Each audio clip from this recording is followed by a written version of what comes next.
todas las personas que nos acompañan en este nuevo programa del abogado en su casa. Denis Solano les habla a través de la frecuencia de CRC 89.1 Radio. Un saludo muy especial para nuestro equipo de producción, don Jesús Martínez, doña Andrea Solano, también desde la jefatura de imagen, y bueno, también al licenciado Elisario Solano, nuestro director, que en pocos minutos se incorporará con nosotros. De la misma forma, a don Nelson desde San José La Uruca. Tenemos un tema de gran importancia. El día de ayer hubo un acontecimiento que marca un hito importante en lo que son los procesos penales en la historia jurídico costarricense, que es la detención casi de 28 personas y la presunta defraudación por 78.000 millones de colones al arcas del Estado. Para el día de hoy tenemos una explicación del proceso penal en sí, también una explicación de las víctimas y en qué consisten los delitos que se están denunciando. Esto como un tema principal y también como un tema secundario a un experto en la materia de derecho penal, el licenciado Rafael Rodríguez, quien tiene una gran trayectoria como abogado penalista, y también tenemos lo que son las diferentes oportunidades para que ustedes puedan participar con nosotros a través de las páginas web o bien a través de las redes sociales. Recordarles que ya también estamos en vivo bajo el Facebook Live o bien bajo televisión abierta como canal 49.1 digital, 38 Teleplus digital, canal 54 Plus TV y 549 Cabletica digital y 76.4 Cablevisión de Occidente. Sin más que decir, desearle, darle la bienvenida al invitado del día de hoy, licenciado Rafa Rodríguez. Muy buenas noches. Buenas noches, Denis, muy amable por invitarme a este prestigioso programa. Buenas noches a todos los televidentes y a todos los radioescuchas y a los cibernautas que tienen ustedes en su audiencia. Muchísimas gracias, don Rafa, por aceptar la invitación el día de hoy. También tenemos, ya saludos de diferentes partes del país. Un saludo muy especial para su querida hija, don Rafa, dice doña Andrea Rodríguez. Saludos a todos, en especial para mi padre. A igual, don Marcos Montero, saludos, muy buenas noches. Dice Laura Umaña, espléndido programa, saludos y bendiciones, espectacular invitado. Licenciado, creo que tenemos que marcar una pauta y hacer un hincapié de qué fue lo que sucedió el día de ayer, ya que muchas personas podíamos ver las imágenes en televisión o bien los llamados en radio, pero ¿qué estaba sucediendo, don Rafa? Bueno, Denis, muchas veces queremos comprender qué sucede cuando ciertamente se hace un despliegue policial de la naturaleza que ayer se hizo, en donde se allanaron 14 oficinas públicas, 21 domicilios privados, se detuvieron a 32 personas y se vinculan a 40 personas más a una causa que se le denomina la causa Cochinilla, en donde lo que se está estableciendo es una investigación que se indica empieza en el año 2018 y que se investiga la posible malversación de fondos públicos en relación con las contrataciones y las obras públicas que nosotros hemos estado viendo que se realizan por diferentes empresas. Aquí, Denis, hay que tener una claridad. La información que nosotros recibimos en muchas ocasiones de las autoridades públicas puede no ser la información que ciertamente está inmersa dentro del proceso. Los procesos penales empiezan con una investigación, generan actos procesales como son las intervenciones telefónicas que nos dicen que se aplicaron en este proceso en especial, terminan con allanamientos y con la vinculación de los investigados a la causa con lo que se está haciendo el día de hoy, una audiencia que empezó a la 1 de la tarde y que aún no ha terminado, en donde el Ministerio Público expone ante el juez de garantías cuáles son los hechos que se están atribuyendo a los imputados y si va a pedir algún tipo de medidas para ellos. Entonces, eso es lo que hoy día estamos viviendo con alguna información que es importante comprender porque a veces la información que se da en los medios televisivos, en los medios informáticos, presenta a los imputados como presuntos responsables cuando se les tiene que tener como presuntos inocentes y así se les tiene que tratar durante todo el proceso y será conforme se vayan realizando las diferentes investigaciones que nosotros podamos determinar si ciertamente se ha logrado demostrar lo que el Ministerio Público ha establecido es el hecho que se está generando. Tenemos varios reportes de sintonía. Hay uno muy un saludo muy especial, dice, a mi jefe, don Rafael, en mi programa favorito. Ese dice José Andrés Rojas. Un saludo muy especial para don José. Al igual Andrés Aguilar, un saludo muy especial, licenciados. Doña Denia dice, muy buenas noches, me encanta el programa. Un cariñoso saludo desde Liberia, Guanacaste.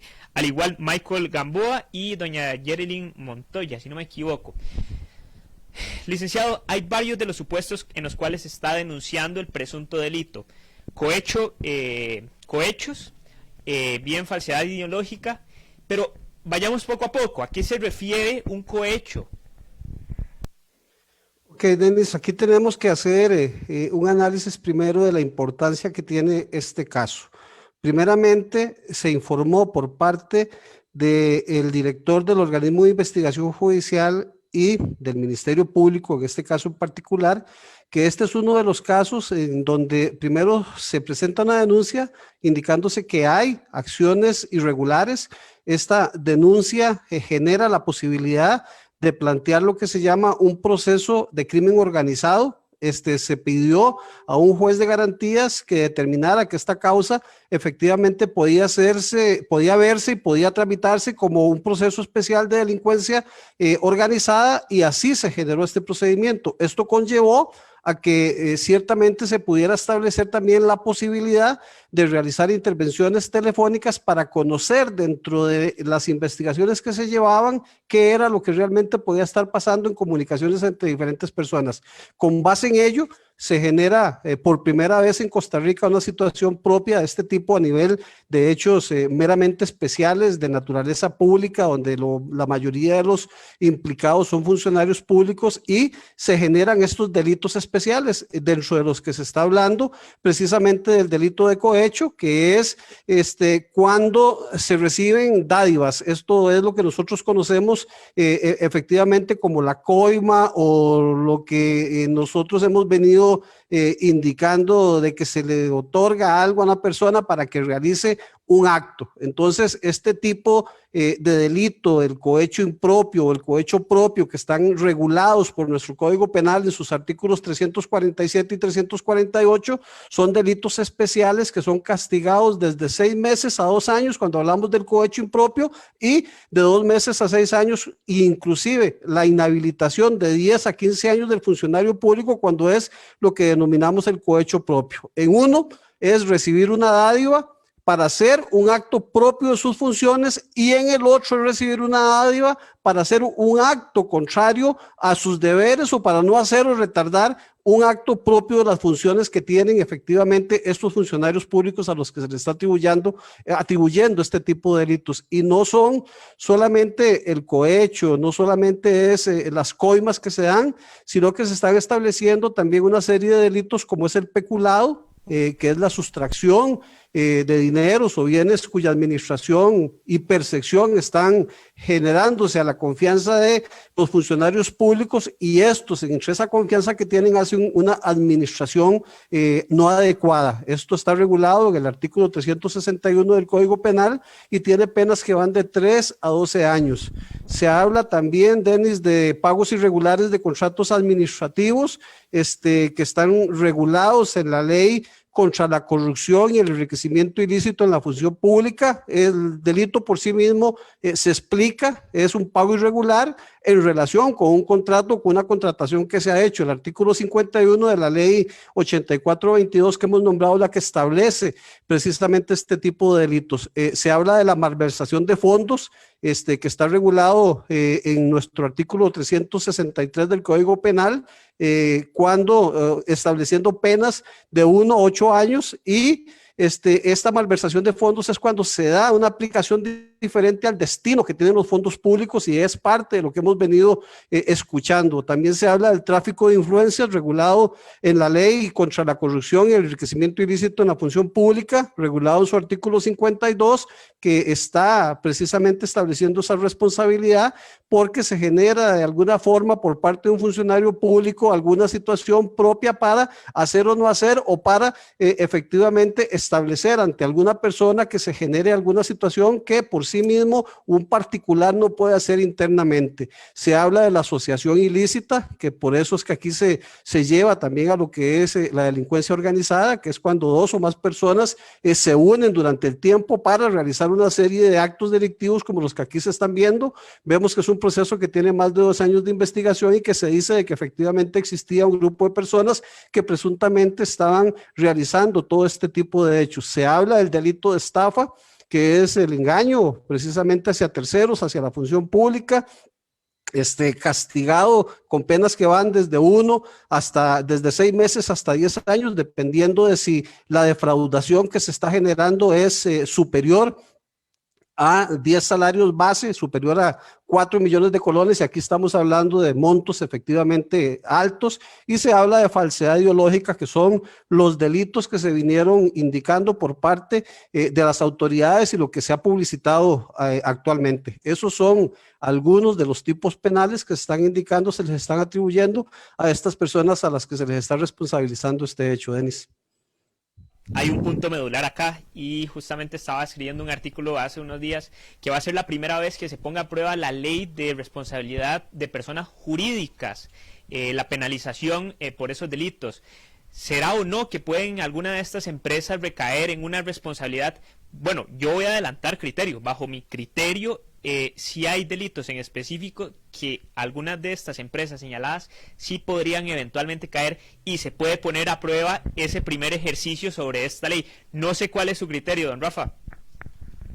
Mire, ciertamente, Denis, se ha tratado de establecer la responsabilidad no solamente de los personeros, sino de las mismas personas jurídicas como tales. Si se creó una ley y se establece de que se configuran los elementos objetivos y subjetivos que establecen este tipo penal, pues probablemente vamos a tener dentro de ellas la posibilidad de que el Ministerio Público, inclusive las partes que se pueden presentar a querellar, como lo es la Procuraduría de la Ética o el mismo Procurador de la Ética, en virtud de que aquí son fondos públicos con los que se está indicando fueron sustraídos o fueron malversados o fueron distraídos, en este caso en particular. Yo considero de que ciertamente si se establece que hay una responsabilidad de acuerdo a lo que establece la ley para establecer esa posibilidad de que las sociedades por sí mismas tengan el efecto que la ley pretendió crear en ellas,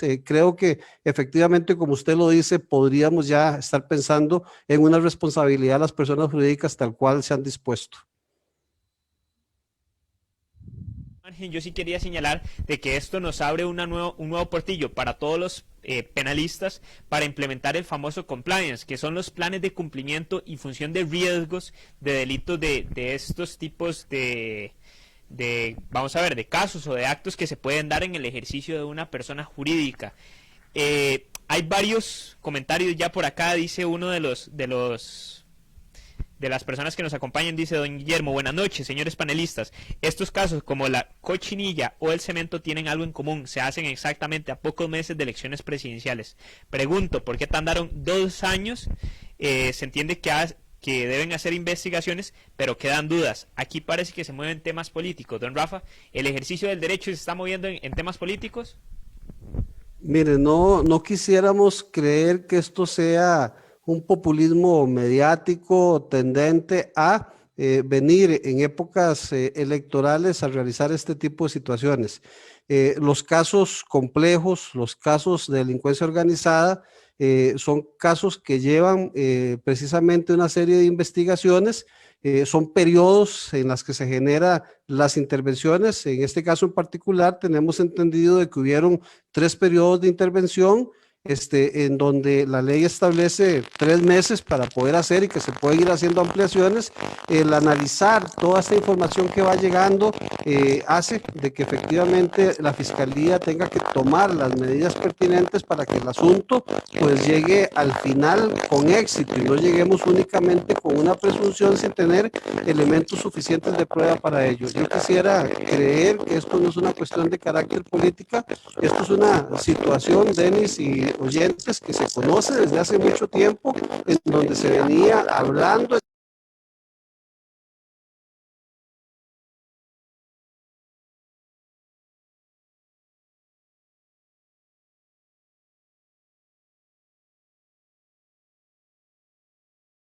nada más vamos a esperar el retorno de don Rafa, que una vez que... Perdón, se me fue. Don Rafa, tenemos un problema con el micrófono suyo. No sé si podemos Ya lo desconectarlo o volver. conectamos. No, vamos a intentarlo de nuevo. Dale nada más un segundo, por mientras yo me quedo con... Ahora sí, don Rafa, Ahora ¿podemos? sí, Ahora sí, perfecto. estamos, disculpen. Ujú. Puede volver a recalcar Decía, las últimas 2 o 3 ideas porque sí se nos cortaron. sí, don Denis, decíamos que efectivamente este tipo de hechos requieren del tiempo suficiente para establecer la situación de las intervenciones telefónicas, para recopilar la prueba que se requería en este caso en particular, en virtud de que ciertamente se indicó de que habían 3 procesos o 3 momentos en que se hicieron intervenciones telefónicas. La ley establece la posibilidad de establecer estas informaciones por periodos de 3 meses que se amplían a 3 meses más y a 3 meses más de acuerdo a la complejidad que tenga el asunto. Una vez recopilada toda la información, generalmente hay mensajes cifrados que tienen que ser interpretados por los investigadores, de acuerdo a la información que el juez que está recibiendo las escuchas va dando, y entonces no es una cuestión de que se duró 2 años o que es mucho tiempo, no, más bien este tipo de investigaciones complejas en donde hay más de 70 personas involucradas,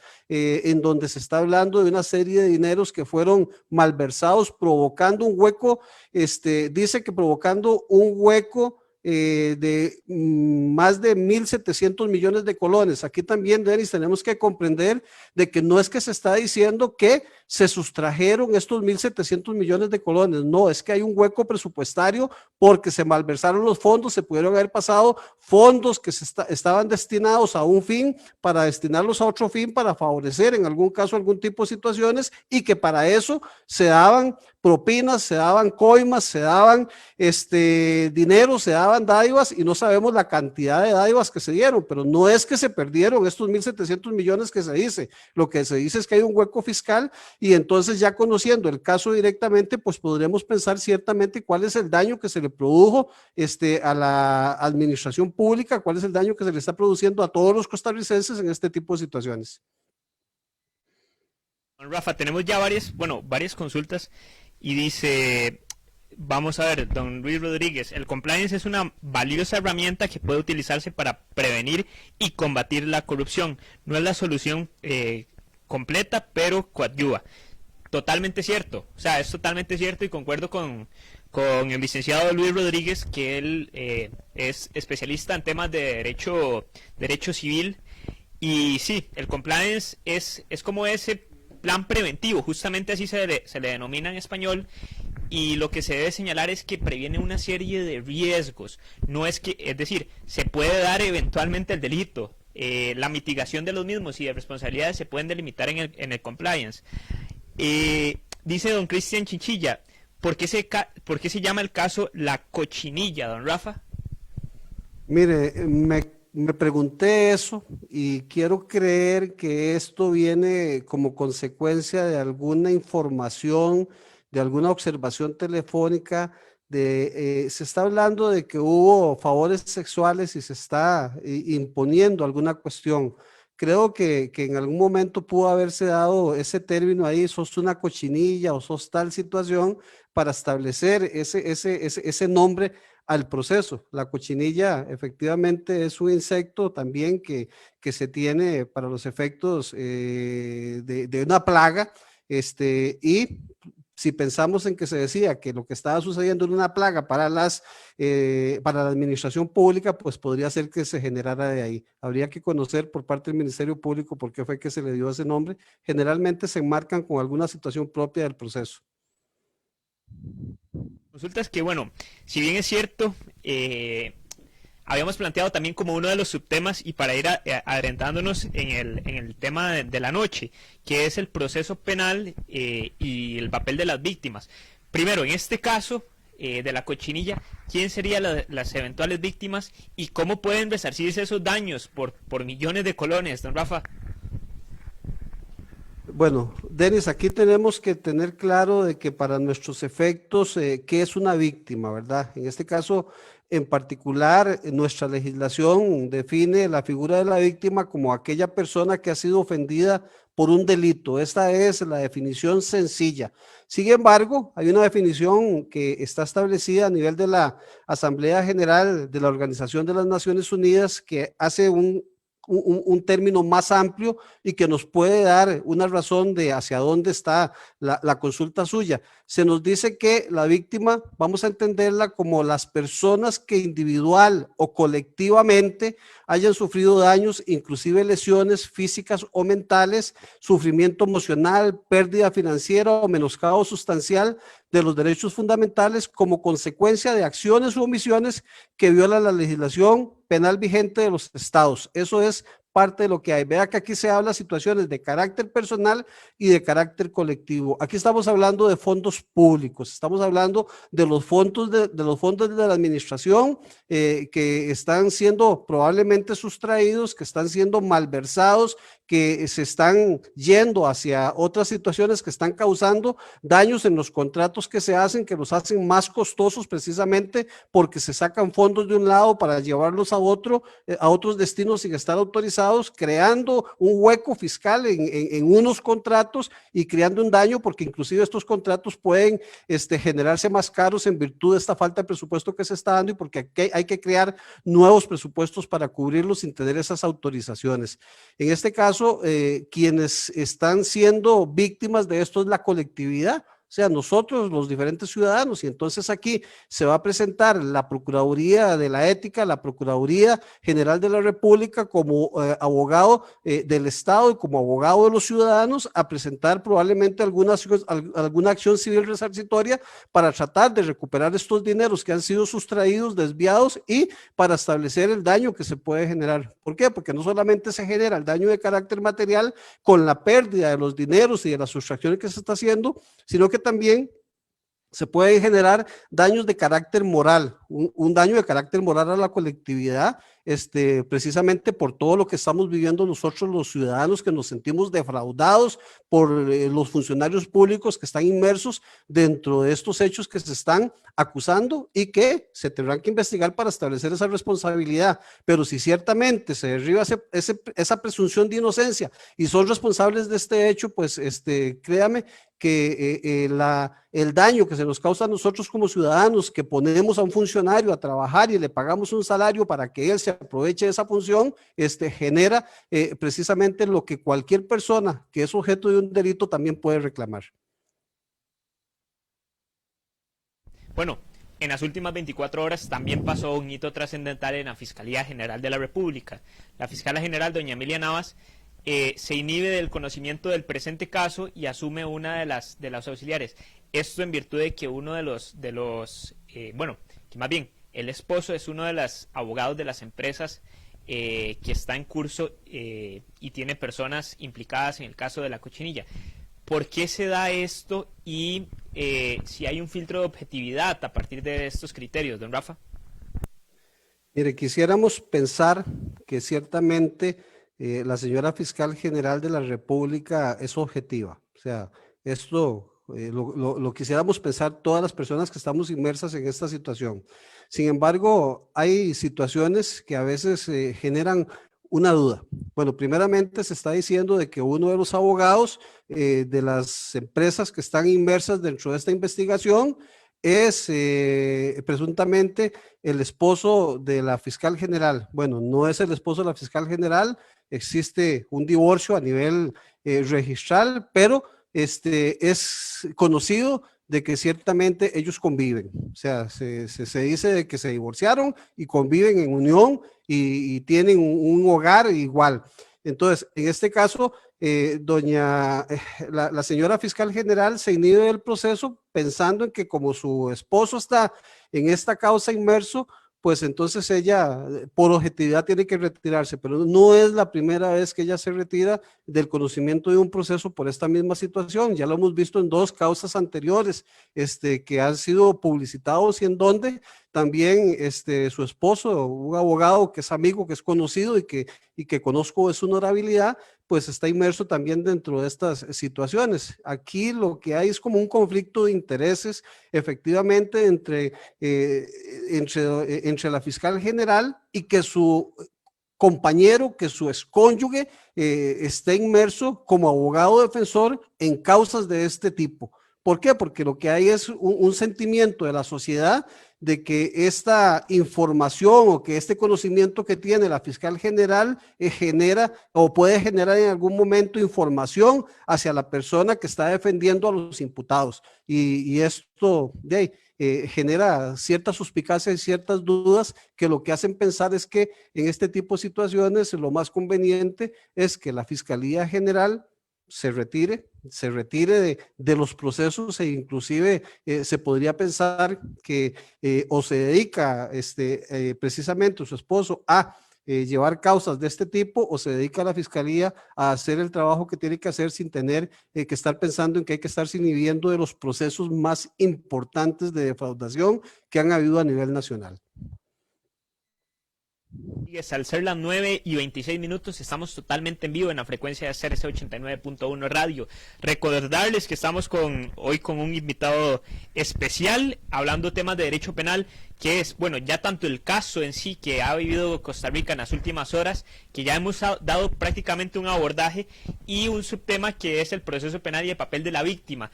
Hay unas 10 preguntas que llegaron antes de iniciar el programa al WhatsApp de la radio, en función del tema, pero también recordarles que nos pueden acompañar, ya sea de que usted está entrando a su casa y dice, no, pongamos el abogado en su casa, a través de CRC TV en las diferentes cableras, y que ustedes puedan ser parte de esta programación. Vamos a ver, don Jesús, me indica doña Lourdes que no se escucha bien. Podemos verificar nada más el sonido por acá vía correspondiente. Y tenemos, bueno, para iniciar un poco el tema de la noche, uno de los subtemas es cuándo prescribe. A ver, más bien, ¿qué es un proceso penal y en qué etapas se divide, don Rafa? Empecemos por esas preguntas y también traigamos a colación este mismo caso. ¿Cómo iría a funcionar en cada una de esas etapas? Sí, Denis, bueno, los procesos penales son los procesos en los que efectivamente se da atención a los hechos delictivos. O sea, si hay un hecho delictivo, este hecho delictivo puede ser de cualquier naturaleza y requiere de un proceso de investigación. A la persona que sufre un hecho delictivo de naturaleza culposa o de naturaleza dolosa, tiene la posibilidad de instar el órgano que investiga, que es el Ministerio Público, el organismo de investigación judicial, mediante una denuncia de carácter pública o de carácter privada. Presentada hecho, o sea, generado un hecho delictivo, se presenta la denuncia y con la presentación de la denuncia se genera una investigación, que fue lo primero que tuvimos en este caso en particular. O sea, al Ministerio Público, a la Fiscalía, le llegó una información de que existía una serie de hechos delictivos en donde se decía de que funcionarios públicos estaban recibiendo dádivas para generar algún tipo de situaciones inadecuadas en los contratos. Esta es la primera fase de investigación que se da. Una vez que se termina esta fase de investigación, con la indagatoria que se hace a los imputados, ya determinándose quién es el presunto responsable, con las pruebas que hay, el Ministerio Público determina si hay elementos suficientes para establecer esa presunta responsabilidad y entonces tomar lo que se llama una decisión, resolver la situación jurídica del imputado, ir a una audiencia, presentar una acusación, presentar un desistimiento o presentar un sobreseimiento de la causa. Si considera que hay elementos suficientes para elevar esta causa a juicio, se va a la segunda etapa, que es la etapa o la fase preliminar, en donde el juez hace una valoración de las pruebas, de acuerdo a las pruebas que hay, a lo que se presenta, puede haber una acusación fiscal, puede haber una querella privada, las partes actúan como partes del proceso privadamente y puede haber una acción civil en donde se van a establecer el resarcimiento de esos daños. En este caso en particular, haciendo un análisis de esto, el juez determina si la causa va a juicio o no va a juicio. En esta etapa se pueden tomar medidas alternas y estas medidas alternas pueden impedir de que ciertamente el proceso vaya a juicio o que efectivamente se establezca una responsabilidad sin tener que ir a juicio. Si se eleva la causa a juicio, vamos a ir a la tercera parte del proceso, que es el juicio oral y público, en donde se van a evacuar todas las pruebas que se tienen dentro del proceso, prueba testimonial, prueba documental, prueba pericial, diferentes tipos de pruebas, y ahí las partes, Ministerio Público como ente acusador, defensa como ente que defiende, van a tener dos teorías diferentes, y haciendo una valoración de la prueba se va a demostrar, se va a determinar si la persona a la que se le imputó el hecho es responsable. Si esta persona es responsable, puede generar una sentencia condenatoria, o si no hay pruebas suficientes puede generarse una sentencia absolutoria. Si hay una sentencia condenatoria, llegamos a la última fase del proceso, que es la ejecución de la pena. Esta persona va a ir a cumplir la pena que se le impone en un centro carcelario cuando la pena es de prisión, o si hay multas, pues va a tener que pagar una multa, o si hay algún beneficio porque la pena sí lo permite, no va a prisión, pero esta fase de ejecución también establece esa posibilidad de que efectivamente la pena que se impuso dentro de un sistema progresivo de ejecución de penas, la persona también vaya cumpliendo diferentes etapas. En todos estos procesos, Denis, en todos estos procesos tiene también participación las víctimas de los procesos para establecer los derechos que tienen dentro del proceso penal. Es quiénes son víctimas, pero antes me quedó la duda, o bueno, sí, en realidad sí sé la respuesta, pero quiero escucharlo de palabras suyas. Todo este despliegue de los efectivos policiales, fiscales, jueces de la República, el día de ayer, si no se da una acusación, puede que no se dé un juicio, don Rafa. Mire, los procesos generan una investigación, generan el acopio de prueba por parte del Ministerio Público. Se supone que el Ministerio Público, la Fiscalía, con objetividad, tiene que acopiar la prueba, tanto que favorezca la teoría del Ministerio Público, la prueba que favorece al imputado, como toda aquella prueba que favorezca.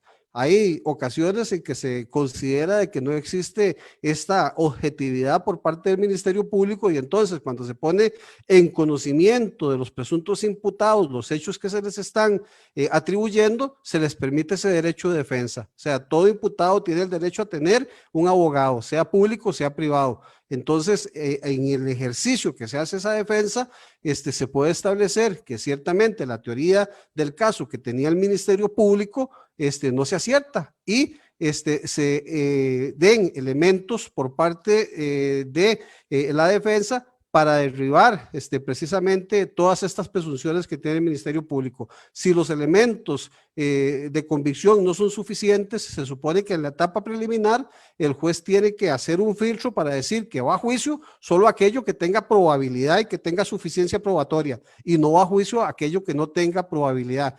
En este caso en particular, vemos como una de los presuntos responsables, que es el asesor presidencial, está diciendo: yo no soy responsable del hecho. En la vinculación que hay de lo que ya él tiene conocimiento del expediente, de las intervenciones telefónicas, únicamente hay dos menciones hacia él, y él asegura de que en esas menciones no se está estableciendo una responsabilidad tal cual el Ministerio Público está indicando que se dio. Entonces puede hacer de que si él efectivamente dice: mire, no, es que esto que se está diciendo no es cierto, derribe esa presunción que tiene el Ministerio Público, y hasta el mismo Ministerio Público lo saque del proceso, desestimando o pidiendo un sobreseimiento. Una de las consultas dice: el hecho de ser asesor del presidente o bien la mano derecha, la renuncia influye en algo con la intención que lo hizo. O sea, es decir, ¿hay algún agravante en materia penal? Mire, Denis, al principio indiqué que el problema que tenemos es que en este tipo de casos mediáticos se presenta a los imputados como presuntos responsables del hecho. O sea, hay una presunción de culpabilidad. y no se tienen que ver de esa manera. A ellos los cubre la presunción de inocencia y durante todo el proceso tienen que ser tratados como inocentes. Inclusive los medios informativos así tienen que tratar a estas personas. Hoy veíamos la primera plana de la Extra con las fotografías de más de los 34 implicados, y eso es de presentar a los imputados como presuntos responsables cuando son presuntos inocentes, y eso debería de generar una suspicacia, porque al final de cuentas nosotros los ciudadanos que no conocemos o los que no conocen de ley los ven como responsables del hecho, se emite una sentencia de responsabilidad mediática, y el problema de esta sentencia de responsabilidad mediática es que no tiene ningún recurso.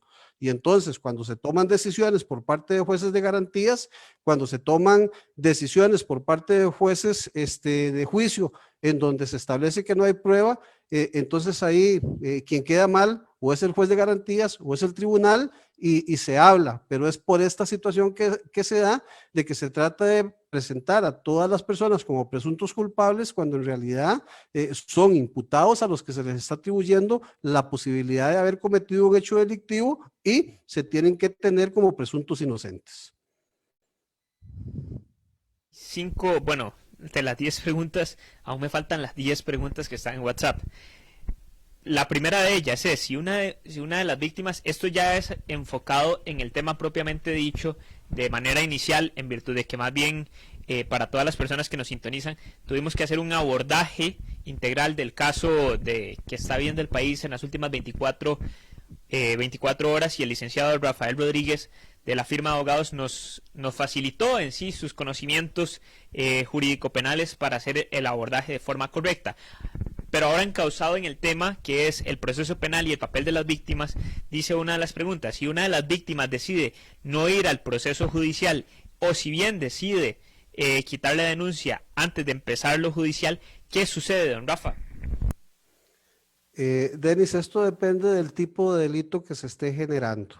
Generalmente estas preguntas las hacen aquellas personas que están inmersas dentro de un delito, de una investigación de carácter sexual, y están inmersos o menores de edad o víctimas que son menores de edad.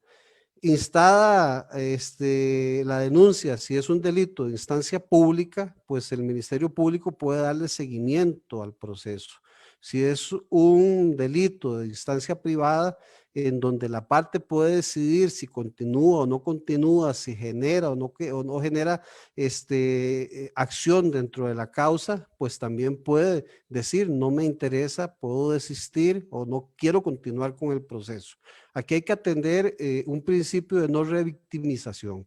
En este caso en particular, ciertamente cuando hay inmersos menores de edad, pues los menores de edad son asesorados y defendidos por el Patronato Nacional de la Infancia, son asesorados y defendidos por el Ministerio Público, y generalmente cuando hay hechos en donde ellos son víctimas, pues se da continuidad al proceso. Por alguna situación propia de revictimización, hay situaciones en donde ciertamente no se continúa con el proceso porque se dan condiciones que generan esa posibilidad de no continuar con el proceso. Y le pongo un ejemplo claro, Denis, en este caso en particular, en hechos delictivos de carácter sexual, generalmente la mayoría de los hechos se dan dentro de un grado de consanguinidad o de familiaridad, se dan dentro de el mismo núcleo familiar. En este caso en particular, nuestra constitución política establece un derecho de abstención a los familiares, lo que indica de que el menor ofendido o la víctima ofendida tiene el derecho de no declarar contra su victimario si este es un familiar, inmersos dentro de los grados de consanguinidad que permite ese derecho de abstención. Y entonces, si vamos a tener la certeza de que ciertamente esta persona se va a abstener y no va a ir a un proceso a generar el testimonio principal que se requiere en la mayoría de estos casos, pues existe aquella posibilidad de que se pueda efectivamente desistir de esa acción. Pensando en este tipo de delitos, pero si la víctima no quiere continuar y el delito por sí mismo lo permite, pues efectivamente se puede desistir de esto. Hay que tener claro de que en estos casos, en muchas ocasiones lo que la víctima pretende es que se haga justicia, que se le dé una reparación del daño causado, y esta reparación del daño causado en muchos de los delitos es posible hacerlos, pero hay delitos que son tan graves que esa reparación a veces es imposible determinarla y realizarla, pero se puede en algunas ocasiones cuantificar algún daño de carácter material o de carácter moral para paliar este daño que se hizo y que está en obligación de resarcirlo la persona que cometió el hecho. Una de las preguntas que nos indican por acá, que en cuánto es el plazo de prescripción de la pena para la víctima. Mire, Oye. los plazos de prescripción no son para la víctima, son para el tipo penal. En este caso en particular, la mayoría de los plazos de prescripción están establecidos en nuestra ley procesal penal, se generan desde 2, 3 o hasta 10 años, que es el plazo máximo. En el caso de los delitos de carácter sexual se estableció una situación actualmente en una normativa nueva que ha venido regulándose, que establece que el término de prescripción en delitos en donde se ven inmersos ofendidos de carácter sexual menores de edad, empieza a correr el término de la prescripción a partir de la mayoría de estas personas que son ofendidas, y de ahí actualmente hasta 25 años. Leyes que se aplican a partir del momento en que entraron en vigencia, pero que se está pretendiendo aplicar retroactividad, y de eso no estamos de acuerdo. Tenemos otra de las consultas acá que nos llega vía WhatsApp. Dice, ¿qué pasa en el momento que se pide un defensor? Se pide indefensi, que se sustituya la privativa de libertad por arresto domiciliario. Más bien la pregunta es, ¿qué pasa? ¿En qué momento se puede pedir la sustitución de la pena privativa de libertad al arresto domiciliario? Esa es la pregunta, Rafa. Ok. Mire, cuando se aplica una pena privativa de libertad, la ley prevé la posibilidad de que en ciertos delitos y en ciertas penas que no pueden ser superior a 6 años, se aplique lo que se llama el arresto domiciliario con monitoreo electrónico. Es una sustitución de la pena de prisión por arresto domiciliar y monitoreo electrónico, que son dos penas equivalentes. Pero esto hay una ley especial, es una forma de ejecutar una sanción penal y se aplica para ciertos tipos de delitos y para cuando las penas no son superiores a 6 años. En el momento en que el juez impone la pena de prisión, ahí se puede solicitar que esa pena sea sustituida por una pena diferente a la pena de prisión, como es el monitoreo electrónico o el arresto domiciliar con monitoreo electrónico. Esto dentro del proceso penal en la sentencia. En el proceso de ejecución de la pena, el juez de ejecución de la pena puede establecer que se dé arresto domiciliar con monitoreo electrónico cuando el privado de libertad cumpla algunas condiciones o cuando se den condiciones en donde a este privado de libertad, por una situación de salud o por una situación ya propia del mismo proceso, requiera no estar en un centro cerrado. Entonces, son las dos condiciones que hay. A nivel de medidas cautelares, se puede imponer en lugar de la prisión preventiva, se puede imponer el arresto domiciliar con monitoreo electrónico o el arresto domiciliar sin monitoreo, pero con monitoreo a nivel general por medio de las autoridades policiales. Son las dos posibilidades que tenemos de acuerdo a lo que dice esa pregunta, Denis. Tenemos, otro de los comentarios que nos llega, dice, ¿qué es el beneficio que se puede darse por un cuarto de pena? No existe el cuarto de pena. Ok. En materia de ejecución de penas existe la posibilidad de lo que llamamos el tercio de la pena, la media pena y el cumplimiento de la pena con descuento. Entonces, el cuarto de pena no hay, es un tercio de la pena. Estos son reglamentos de adaptación social, reglamentos a nivel de legislación penitenciaria, que lo que establecen, Denis, es en cierto momento se decía de que a ninguna persona privada de libertad se le podía otorgar un beneficio si al menos no había cumplido el tercio de la pena. Eso es lo que establece esta posibilidad. Sin embargo, han habido circulares a nivel del Instituto Nacional de Criminología para generar lo que se llama un desahogo del hacinamiento que tenemos y brindar la posibilidad de que las personas vayan avanzando, porque decía que la ejecución de la pena es progresiva, y entonces se dice de que en aquellos casos en donde hay sentencias, en donde quede por descontar menos de 7 años o sentencias inferiores a 7 años, aunque no se cumpla lo del tercio de la pena, si se cumplen ciertas condiciones se puede otorgar un cambio de medida o un beneficio penitenciario. Rodríguez, nos llegan acá más preguntas a través de nuestro WhatsApp, que es 8666-8916.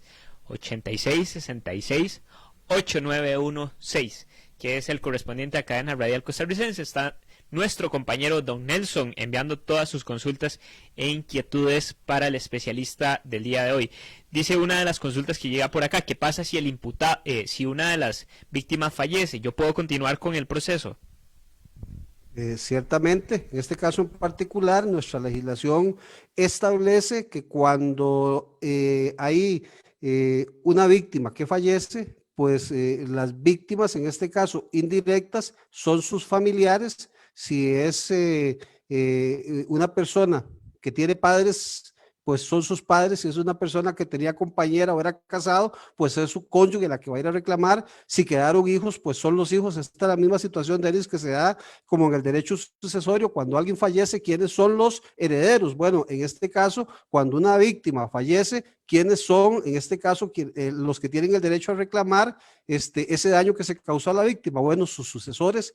Puede ser los padres, los hijos, el cónyuge, la compañera de hecho, mediante una serie de acciones. En este caso se presenta dentro del mismo proceso la posibilidad de llevar una acción civil para establecer la retribución del daño, que puede ser de carácter material, de carácter moral, e inclusive cobrar daños psicológicos. Una de las consultas que nos llega aquí a través del WhatsApp, de hecho está inundado el WhatsApp y nuestro Facebook y Instagram de consultas, no solo del tema del día de hoy, bueno, uno de los subtemas, sino más bien el abordaje del caso, que se le dio casi que 35 minutos al inicio del programa. Pero uno de los temas o de las consultas es: ¿qué derechos y deberes tiene la víctima en este proceso penal, don Rafa?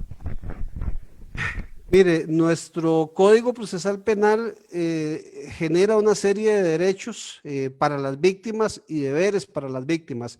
Le voy a enumerar una serie de derechos, Denis, y podemos tal vez hacer alguna explicación sencilla de cada uno. Bueno, la víctima tiene derecho a ser atendida, tiene derecho a que se consideren sus necesidades especiales, como el caso de las personas que tienen algún tipo de discapacidad, los indígenas que tienen algún tipo de condición en donde requieren un traductor, si hablan algún dialecto que tenga que ser comprensible, tienen el derecho a recibir un trato digno, tienen el derecho a denunciar el delito, que era lo que le decíamos, tienen el derecho a ser informados de cómo va el proceso, cómo va la investigación, si el Ministerio Público va a dar continuidad o no va a dar continuidad, tienen derecho a solicitar protección. Las víctimas tienen esa posibilidad, no solamente a solicitar protección para ellos por ser víctimas y por ser amenazados, sino que también para los testigos que son objeto del hecho que tuvieron conocimiento. Tienen el derecho a obtener una reparación, que es lo que decíamos, mediante acciones de carácter civil en el proceso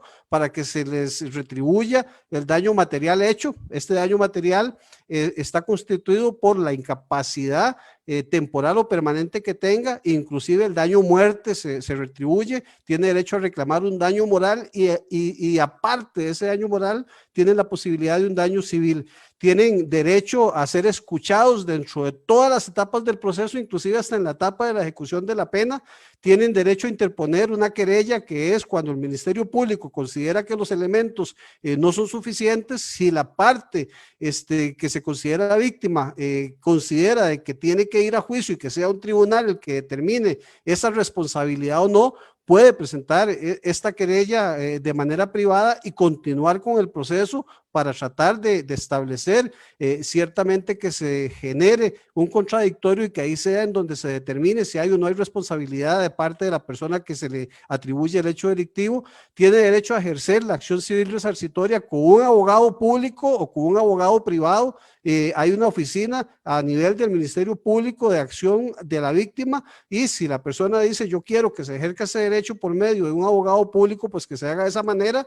Tiene derecho a participar en el proceso en todas las instancias, derecho a reclamar cualquier situación que se dé, derecho a asociarse inclusive para establecer acciones de carácter colectivo, y derecho a la asistencia y acceso a los servicios de apoyo a las víctimas que aquí se generan. Tiene el derecho a una estructura accesible por parte del Poder Judicial. Nosotros vemos de que efectivamente se han venido realizando en nuestros despachos judiciales el acceso para que todas las personas con cualquier tipo de discapacidad o con cualquier tipo de limitación puedan tener acceso también a una justicia. Son algunos de los derechos. Tenemos otra consulta acá a través del Facebook Live, casi que las últimas consultas, los últimos 5 minutos de preguntas para que aprovechen al especialista del día de hoy. No todos los días tenemos el placer y el honor de compartir con el licenciado Rafael Rodríguez. Dice, ¿cuántos años podría tardar un proceso como estos para que se dicte una sentencia y llegar a juicio, don Rafa? Mire, se supone que los procesos tienen que tener una justicia pronta y cumplida. Ya vemos que esta es una denuncia del año 2018. Si el Ministerio Público determinó hacer uno de los actos conclusivos, que es el allanamiento, para con ese acto detener y recabar más prueba, ahora viene todo un análisis de la prueba que se recaba en los allanamientos. Vimos que hay documentación, que hay aparatos electrónicos, que hay teléfonos, entonces se tiene que hacer una apertura de estos aparatos, se tiene que hacer una apertura de la prueba documental que hay, y todo el proceso informático puede tardar entre un año y medio más en realizarse, a sabiendas de que la sección de delitos informáticos, en este caso en particular, está bastante llena de trabajos y de casos que hay. Entonces se está tardando alrededor de año y medio a 2 años en tener una información, y aquí donde hay una cantidad de información exagerada, pues se puede generar más tiempo. Una de las situaciones que genera la declaratoria de crimen organizado es que se permite que todos los plazos ordinarios que se hagan en los procesos normales se dupliquen. Entonces, el proceso de investigación se puede duplicar. Si hay medidas cautelares como la prisión preventiva, se duplica y se generan procesos más largos. Yo pienso que de ahora a que tengamos la posibilidad de tener un acto conclusivo puede darse entre un promedio de 1 a 3 años. Una vez establecida la audiencia preliminar y determinar si hay vista para ir a juicio, pues de entre la audiencia preliminar y el juicio se puede tardar un año. Puede haber una sentencia. Puede ser un juicio que puede tardar alrededor de 4, 5, 6 meses solamente en juicio, establecer una sentencia que tiene fase recursiva, que tiene un recurso de apelación que puede tardar 6 meses si hay privados de libertad, o más si no hay privados de libertad, y además la posibilidad de un recurso de casación. Entonces puede ser un proceso que todavía nos lleve unos 5 años más. Hemos visto procesos como el de La Trocha, procesos como el de Aldesa, que ahí anda y que todavía no tenemos acusaciones. Hemos visto el caso que se generó, conocido también, de don Juan Carlos Bolaños, en donde no hemos tenido alguna posibilidad diferente. Perfecto, don Rafa, ahora sí, qué pena, tenía el micrófono apagado.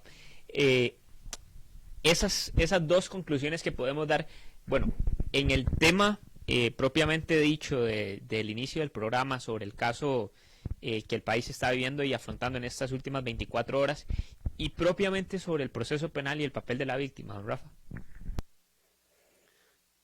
Mire, Denis, es importante que los ciudadanos sepan que todas las personas que son objeto de un hecho delictivo tienen el derecho como víctimas de buscar reparación de este. Entonces, es importante que se asesoren, porque dentro de este asesoramiento ellos pueden buscar medidas alternas dentro de...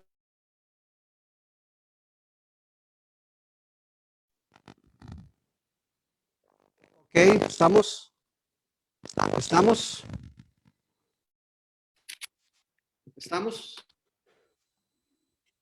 Ok, disculpe.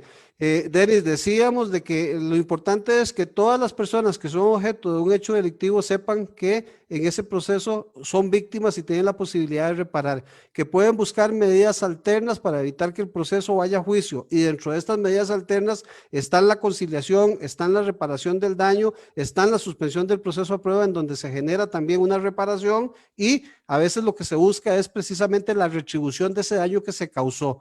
Y entonces busquemos como víctimas esas posibilidades que tenemos dentro del proceso penal, asesorándonos en las instancias públicas o asesorándonos por medio de los abogados privados. Don Rafael Rodríguez, especialista en materia de derecho penal y además otras ramas. Creo que en la firma de abogados es derecho de familia también, don Rafa. Tenemos derecho penal, laboral, familia, asesoría empresarial y en algunos casos pues nos toca parte contenciosa también, Denis. Listo, perfecto. Don Rafa, muchísimas gracias por su participación el día de hoy. Muchas gracias a ustedes y éxitos en sus programas. Recordarles a todos y todas que nos acompañen todos los martes y todos los jueves a este servidor y al licenciado Belisario Solano, abarcando cualquier tema de derecho así en general, o bien para algún tema de derecho de familia, el licenciado Belisario Solano pone a disposición sus redes sociales como @Belisario Solano en Facebook, Instagram y Twitter. Y este servidor para temas de derecho penal, y ya como bien también pueden ubicar a don Rafa bajo la firma de abogados.